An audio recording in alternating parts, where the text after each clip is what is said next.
Okay, we're gonna try this again. This is kind of like a test vlog for a project that I'm attempting to do. So, to introduce myself, my name is William Kenny. I'm an actor, and I primarily work in the independent film and commercial voiceover space, hence the nice little pop filter for my microphone. I'm coming to you now from this little improv studio, aka my room, where I wanted to just go over some aspirational things. It has been a dream of mine for a while to take the path less traveled.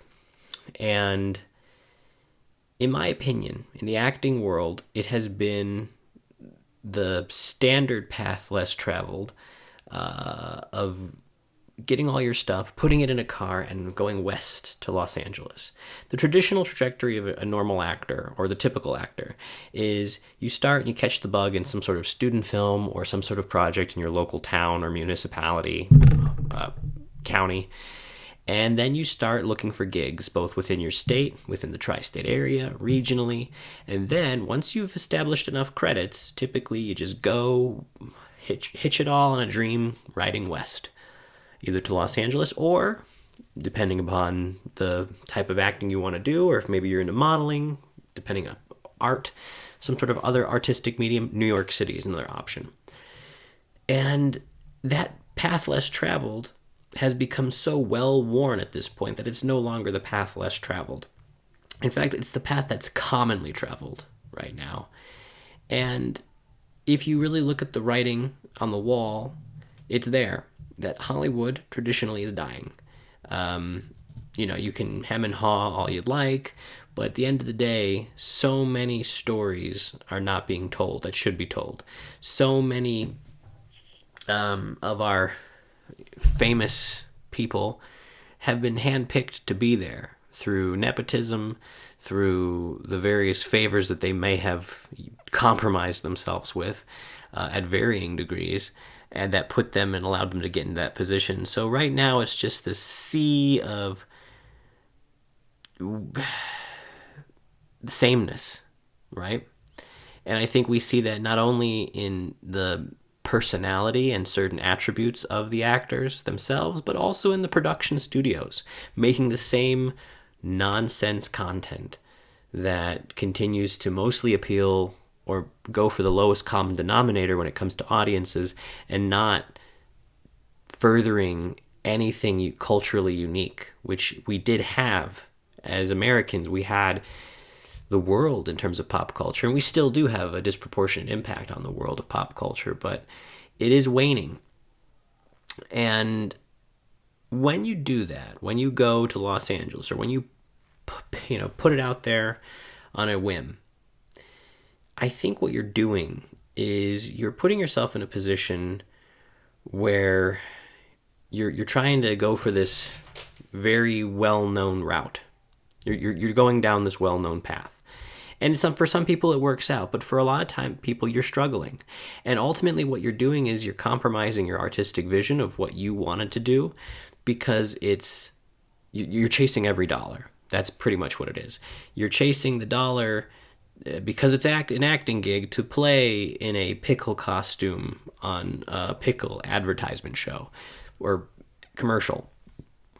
So my thing is, I've had a lot of career pivots in my life thus far. And I started off in the health sciences. Microbiology was my degree at school. I decided not to go into medicine because I just realized that wasn't my passion. And I ultimately pivoted into finance. So I got to work those office jobs and white-collar office jobs. But I will say that acting is so much more fun and fulfilling for the soul. However, you still get the same kind of behavior, the same kind of supplicants. The ones who are hungry for every promotion that they have at the office, there are those hungry for every promotion that you have on set. And you don't truly get away from those people, but you get to meet different types of people. What do I mean by that? I mean, there are those in the office world who are going to still be kiss-ups and be just weird and NPCs. And there are those in the acting world who can be NPCs. They're just NPCs with flair and creativity a little bit, but they're still NPCs, and they still have this kind of monotonous, linear thought process of, well, first I have to do this, and then I have to do this, and then I have to do this on the way to success, ultimately allowing themselves to be compromised in some way by some sort of seedy director, producer with pie in the sky assurances. That doesn't really work for me.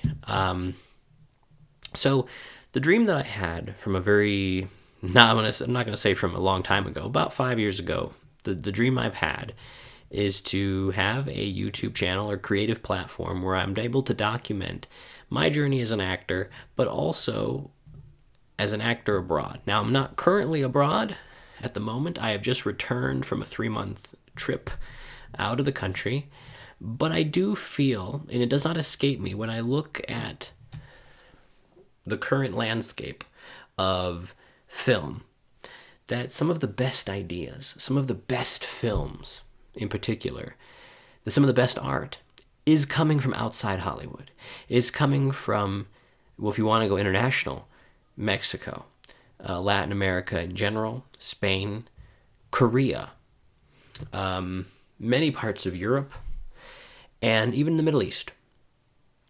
And if you're looking at it domestically, some of the best stuff is coming from the independent film sphere. Now, does it pay top dollar? No, not necessarily. But I want to live a life with some very interesting stories and unique perspectives.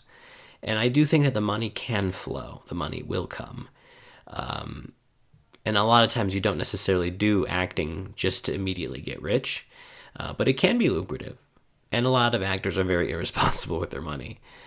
That doesn't escape me either. And so thus I'm very grateful for the financial background that I was able to get while acting concurrently.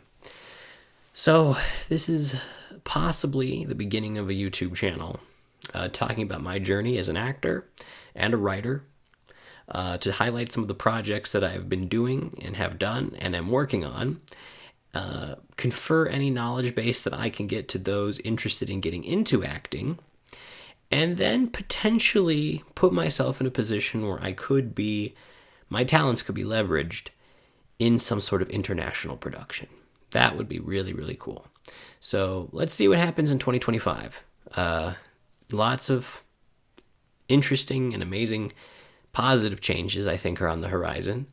And I look forward to what opportunities await.